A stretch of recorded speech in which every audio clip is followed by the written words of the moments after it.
The Trump administration's travel ban do-over. Today presented by the Attorney General, Department of Homeland Security, and Secretary of State. To our allies and partners around the world, please understand this order is part of our ongoing efforts to eliminate vulnerabilities that radical Islamist terrorists can and will exploit for destructive ends. The signing taking place in private, away from reporters. Only an official photo released.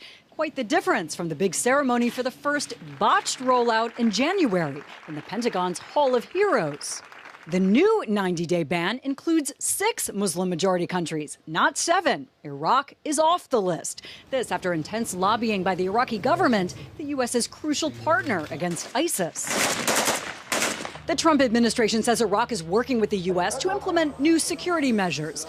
Though at this point, CNN sources say nothing has changed in procedure, just better communication of what measures are already in place. Among other tweaks to the original travel ban, it now spells out clearly that if you have a green card or visa, you can travel to the U.S. Officials can allow others in, too, on a case-by-case basis. For refugees, Syrians are no longer banned indefinitely. And the new order removes language that seemed to allow preferential treatment to Christians. The refugee program will still be on hold for 120 days, and the total number of refugees for this fiscal year is capped at 50,000 instead of the 110,000 the Obama administration had raised it to. This executive order responsibly provides a needed pause. We can carefully review how we scrutinize people coming here from these countries of concern. This time, though, the administration is making an attempt to back up the need for this order, saying 300 refugees admitted to the U.S. are currently under investigation by the FBI for potential terrorist activity. But officials refuse to say what countries those refugees are from, or even if any are from the 6 named. And a recent Homeland Security assessment showed that most foreign-born extremists in the U.S. were radicalized here and years after they arrived. This new executive order suffers from the same problem as the previous one, which is there's no real evidence that there's a security threat from people from these countries who have entered the U.S.